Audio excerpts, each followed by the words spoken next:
Hello friends, start करने से पहले अगर एग्जांपल दूं कि मेरा इन्वेस्टमेंट या बिजनेस हर साल ग्रो कर रहा है और जो कि पहले साल ग्रो किया 12%, दूसरे साल 20%, तीसरे साल 25% और चौथे साल 35% और पांचवें साल 40%।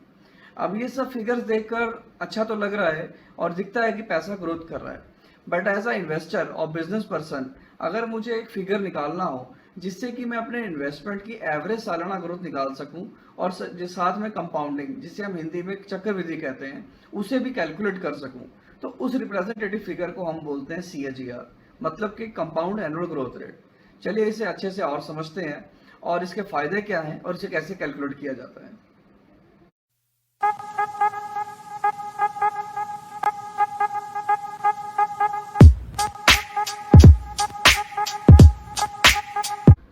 Hello friends, welcome to my channel. मेरा नाम है अंकुश मार्कंडे और आज हम CAGR के बारे में समझेंगे।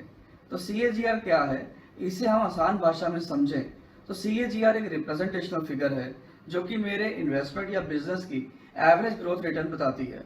लेकिन ये किसी भी बिजनेस या इन्वेस्टमेंट की ट्रू फिगर नहीं होती। इसको ऐसे समझे, जब भी हम CAGR कैलकुलेट करते हैं तो हम किसी भी सर्टेन पीरियड में हुए टोटल रिटर्न की एवरेज रेट ऑफ रिटर्न की रिप्रेजेंटेशन फिगर निकालते हैं। यानी कि जो भी हमारा टोटल टेन्योर के अंदर प्रॉफिट या लॉस हुआ, उसका जो एवरेज रिटर्न आ रहा है फुल टेन्योर के अंदर, उससे हम इसमें कैलकुलेट करते हैं।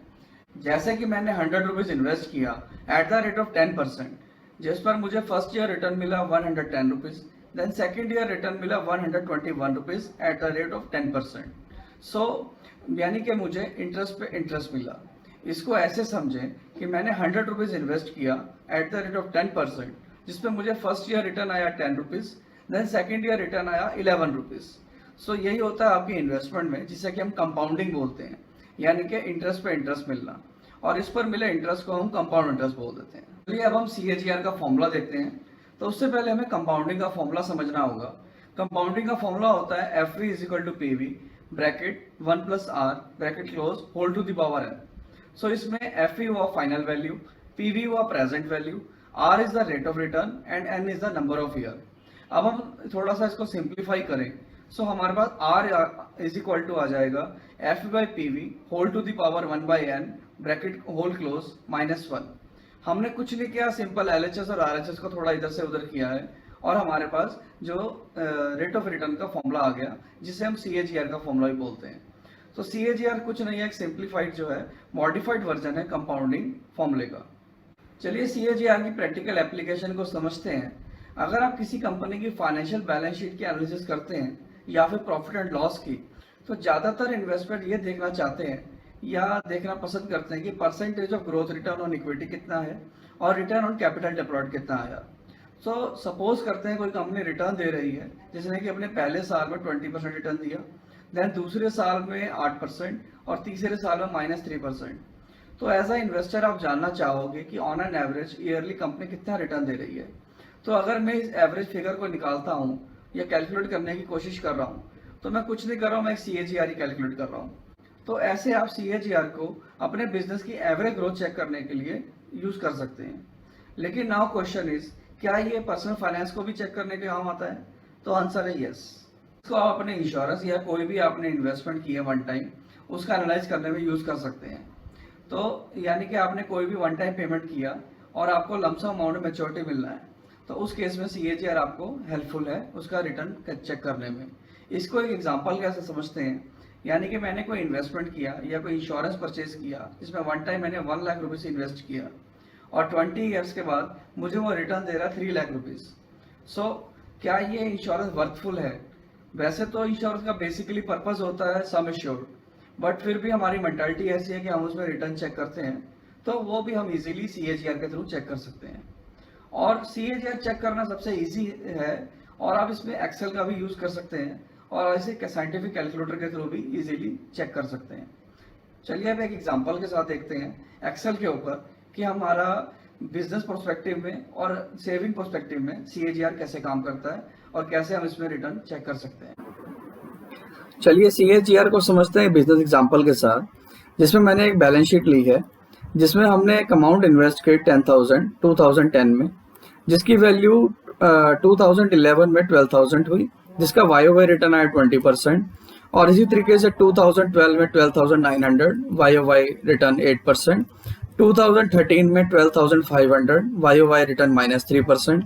2014 में 13,500, YOY रिटर्न 8%। और 2015 में 15,000, YOY रिटर्न 11%। सो इसकी प्रेजेंट वैल्यू यानी कि हमारी इनिशियल वैल्यू जो है वो हमने ली इसमें 10,000 रुपीज़, और बढ़ते बढ़ते हमारी वैल्यू जो फ्यूचर वैल्यू यानी कि फाइनल वैल्यू आई वो 15,000 रुपीज़। सो इसके अंदर हम स्टॉक्स, प्रॉफिट या सेल्स और म्यूचुअल फंड भी कैलकुलेट कर सकते हैं। सो पहले हम इसमें चेक करते हैं एब्सोल्यूट रिटर्न। एब्सोल्यूट रिटर्न के बारे में हमने पहले भी वीडियो में बात करी थी XIRR के अंदर, जो कि हमारे को टोटल टेन्योर के अंदर कितना रिटर्न आया वो बताता है, जो कि टाइम पीरियड कंसीडर नहीं करता। लेकिन सो एब्सोल्यूट रिटर्न का फॉर्मूला क्या होता है? FV minus PV divided by PV। तो इसको अगर हम इस केस में कैलकुलेट करते हैं तो final value minus present value, इसको हम ब्रैकेट में ले लेते हैं, whole divided by present value. So ये हमारा आ गया, इसको परसेंटेज में 0.5%, सॉरी 50%। और इसके बाद अगर हम CAGR की बात करें तो CAGR हमारा होता है एनुअलाइज्ड रिटर्न।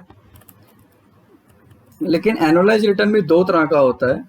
पहला होता है SAGR, जिसे हम बोलते हैं सिंपल एनुअल ग्रोथ रिटर्न, और दूसरा होता है CAGR, जिसके बारे में हम बात कर रहे हैं अभी, कंपाउंड एनुअल ग्रोथ रिटर्न। सो पहले अगर हम SAGR को समझें कि SAGR कैसे कैलकुलेट होता है, यानी कि simple annual growth return. So SAGR जो कैलकुलेट करने का तरीका है उसका फॉर्मूला रहता है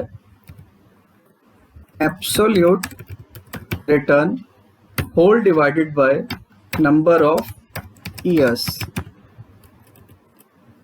सो इसको अगर हम देखें तो absolute return 50% divided by number of years. अब नंबर ऑफ ईयर्स अगर चेक करना हो उसका तरीका क्या होता है, जिस साल आपने इन्वेस्टमेंट किया उसको हम काउंट करते हैं 0, और उसके बाद 2010 से 2011 में आपका जो अमाउंट जो इन्वेस्टेड रहा उसे बोलते हैं 1 ईयर। 2011 से 12 2 साल, 2012 से 13 3 साल, 2013 से 14 4 साल, और 14 से 15 5 साल। सो यानी कि आपका अमाउंट जो है नंबर ऑफ ईयर इन्वेस्टेड रहा 5 years. So absolute return divided by number of year यानी कि 5 ईयर्स। तो इसको अगर हम निकालते हैं तो हमारा परसेंटेज में आता है 10%। ठीक है, और इसी तरीके से अगर हम CAGR निकालें इसी फॉर्मूले के अंदर, अब CAGR में क्या है, CAGR निकालने के दो मेथड्स हैं। पहले हम मेथड 1 के बारे में बात कर रहे हैं, जो कि हमने वीडियो में भी डिस्कस किया था। तो मेथड 1 क्या है? FV divided by PV bracket close exponential 1 divided by N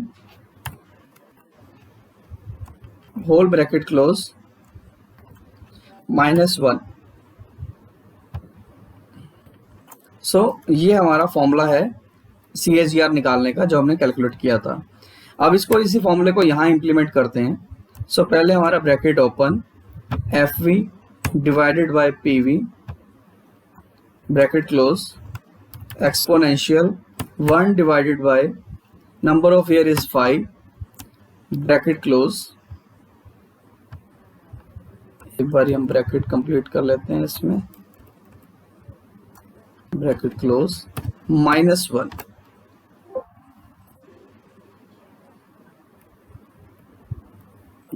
कुछ हमने गलती करी है शायद।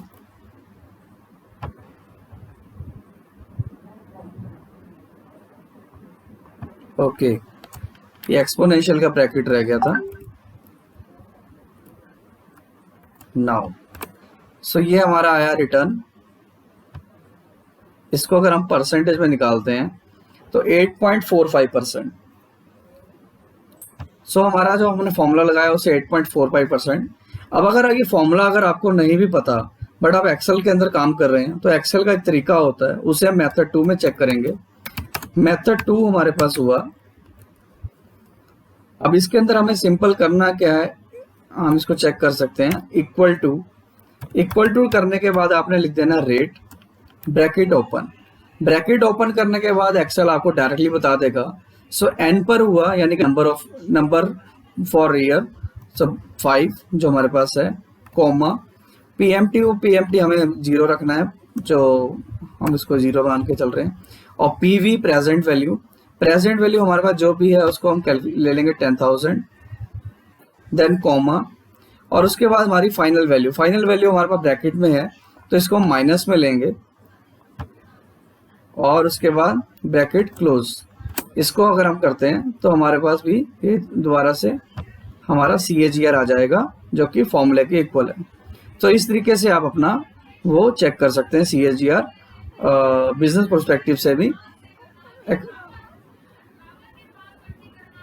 सो होप करते हैं फ्रेंड्स ये CAGR का टॉपिक आपके लिए हेल्पफुल रहेगा और आपकी जो भी इन्वेस्टमेंट सेविंग्स है उसके रिटर्न कैलकुलेट करने में आपको मदद करेगा।